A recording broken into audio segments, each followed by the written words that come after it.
저는 30대 초반 여성입니다. 저는 이기적인 저희 시어머니에 대해 이야기를 하기 위해 글을 쓰고 있습니다. 우선 저와 저희 남편을 잠시 소개를 하자면 둘 다 회사를 다니고 있고 연봉은 제가 더 많아요. 이 부분은 제 자랑을 하기 위한 것은 아니고요. 시어머니의 이기적인 행동에 대해 이해를 돕고자 말씀드리는 부분임을 참고해 주시기 바랍니다. 시댁에 처음 인사 갔을 때 시어머니가 저에게 너는 연봉이 얼마니? 그리고 모아둔 돈은 얼마니? 라고 물어봤어요. 질문에 제가 제 연봉에 대해서 말을 하자 시어머니는 손바닥으로 무릎을 탁 하고 치시면서 아이고 우리 아들이 고생을 덜 하겠구나 라며 좋아했어요. 하지만 저는 제가 남편보다 연봉이 더 많다고 해서 남편을 무시하거나 그러한 부분은 전혀 없었어요. 요즘이 조선시대도 아니고 남자는 가장이니까 돈을 벌어야 하고 여자는 집안에서 살림만 잘하면 된다는 생각을 하지는 않았으니까요. 그런데 문제는 그러한 부분이 아니었어요. 이기적인 시어머니는 제가 돈도 많이 벌어오고 집안 살림도 여자인 제가 당연히 다 해야 한다고 생각했어요. 하지만 저는 그러한 교육을 받아본 적이 없었어요. 저희 부모님은 모든 것은 평등하게 해야 한다고 그렇게 교육을 했고 부모님도 그렇게 살려고 노력을 했거든요. 그런데 결혼을 하고 얼마 후 저희 신혼집에 방문한 시어머니가 설거지를 하고 있는 남편을 보고는 우리 아들 키울 때 정말 귀하게 키웠는데 설거지가 웬 말이니? 네가 우리 집안을 말아먹으려고 작정을 했구나 아주? 라며 대성통곡을 했어요. 저는 그런 시어머니가 오히려 놀라웠어요. 아들이 설거지를 한다고 대성통곡을 하다니요?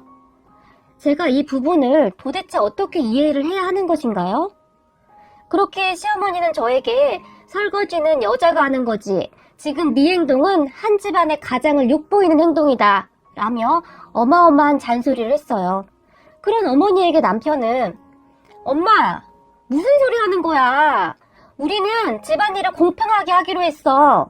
그리고 따지고 보면 수민이가 나보다 돈도 더 잘 버는데 내가 더 해야지.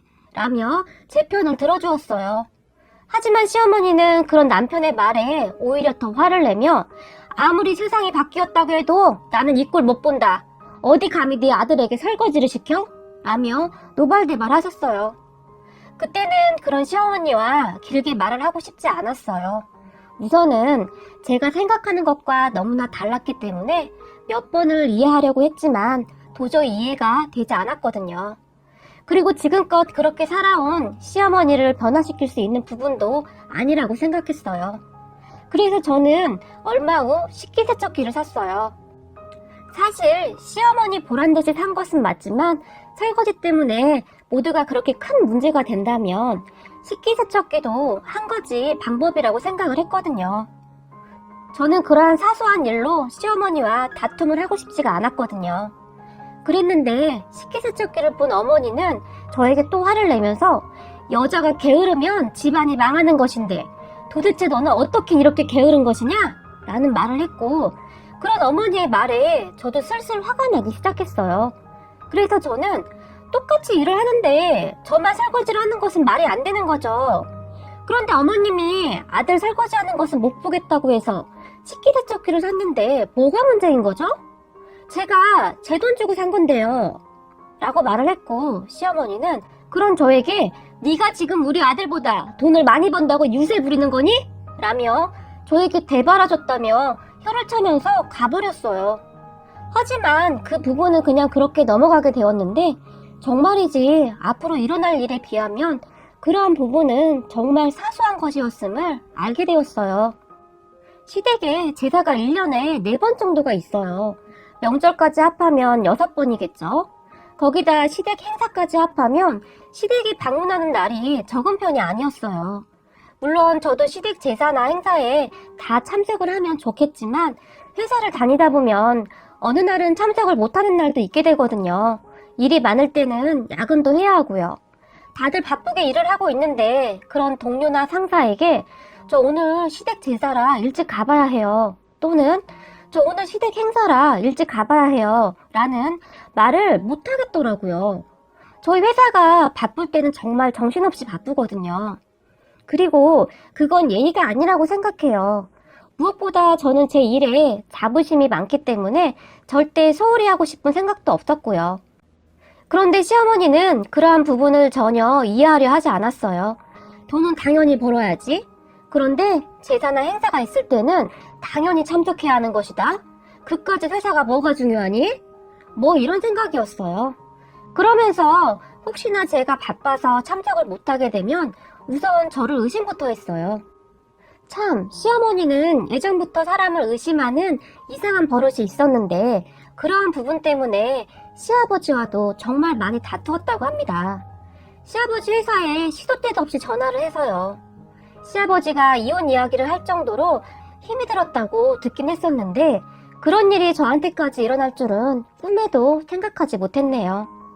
시어머니는 저희 회사에 시도 때도 없이 전화를 했어요. 회사 전화번호를 알아낸 방법도 정말 어이가 없었는데요. 제 핸드폰으로 전화를 해서는 회사 전화로 시어머니에게 전화를 하라고 하더라고요. 저는 그때 바빠서 별 생각 없이 회사 전화로 시어머니에게 전화를 했었어요. 그때는 이런 대참사가 일어날 것이라고는 상상도 못한 채 말이죠.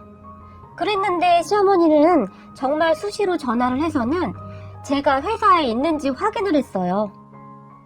혹시 제가 화장실을 가거나 간식을 사러 가야 해서 잠시 자리를 비우게 되면 적어도 10분 단위로 전화를 한 것 같아요.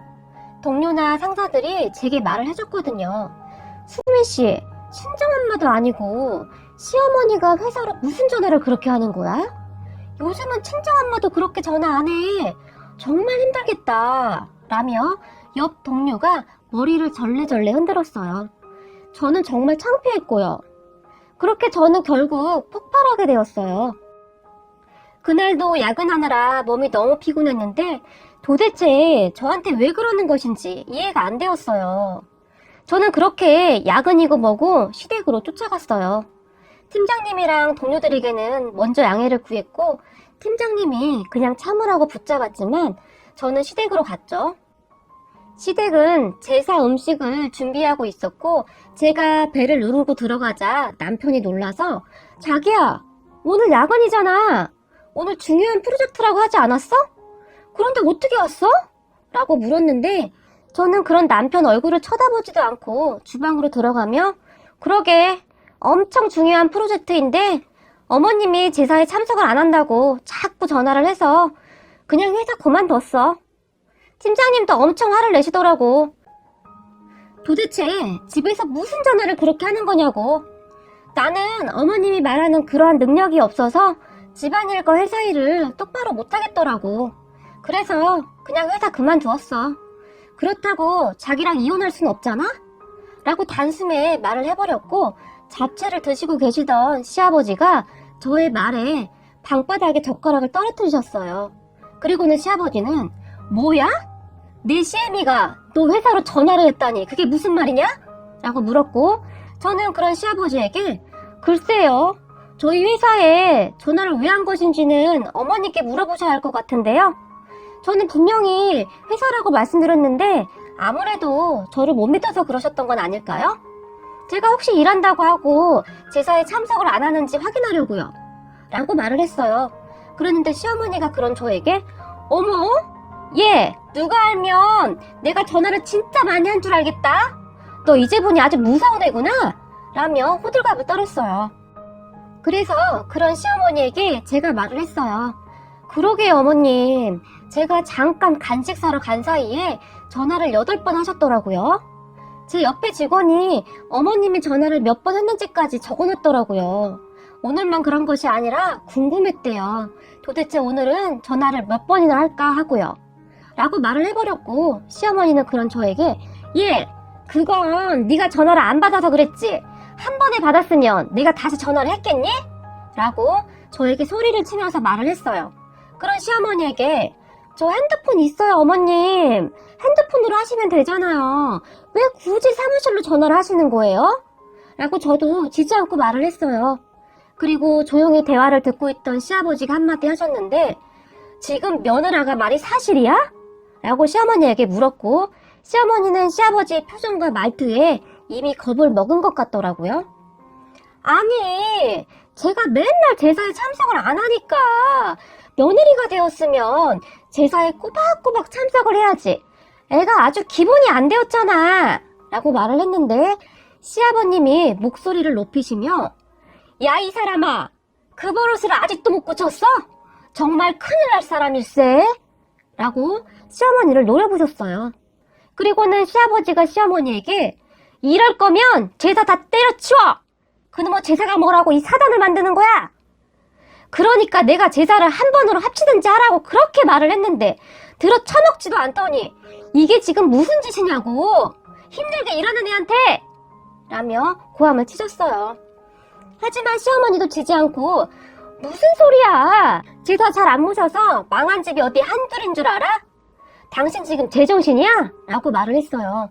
하지만 시아버지는 그런 시어머니에게 아니, 이 사람아, 며느라고는 뭐 때문에 얼굴도 모르는 분들 제사 때문에 회사를 그만둬야 하냐고.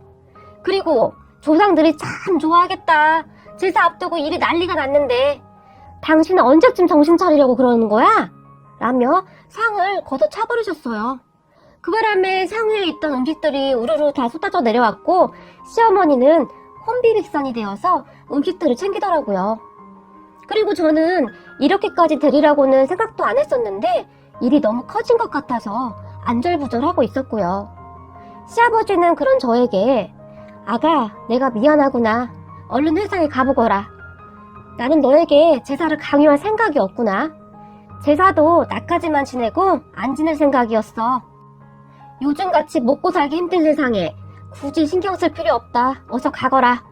라고 말을 했는데 그런 시아버지의 말에 그만 눈물이 쏟아지더라고요. 그리고 저는 아버님 정말 죄송해요. 제가 일을 크게 받는 것 같아서 너무 죄송해요. 라고 말을 했는데 시아버지는 괜찮다. 어차피 한 번은 일어날 일이었어. 라고 말을 했어요. 그리고 상에서 떨어진 음식들을 정리하고 있었는데 시어머니가 정말 생각이 없는 분인 것 같아요. 저에게 너 근데 진짜 회사 그만뒀니? 너 회사 그만두면 내가 우리 아들 데려올 거니까 알아서 해라. 내 아들 고생길 훤한데 내가 그냥 둘 거 같니? 라고 말을 했어요. 정말 왜 이러는 걸까요? 그렇게 시아버지 얼굴이 정말 울그락불그락해졌는데 그런 시아버지 얼굴을 보더니 남편이 얼른 엄마가 나를 왜 데려가? 나는 평생 수민이랑 살 건데? 나는 엄마랑 절대 안 살 거야. 그리고 내가 무슨 물건이야? 데려오게? 라고 말을 해버렸어요. 그 뒤 시어머니는 저희 회사에 전화를 하지 않고 있어요. 물론 핸드폰으로 하긴 하는데 저는 이제 그 정도는 애교로 이해하려고 하고 있어요. 그리고 제사를 없애버린다는 시아버지의 엄포에 더 이상 제사 참석하라는 말도 안 하고요. 물론 저는 일이 없을 때는 꼬박꼬박 참석을 합니다.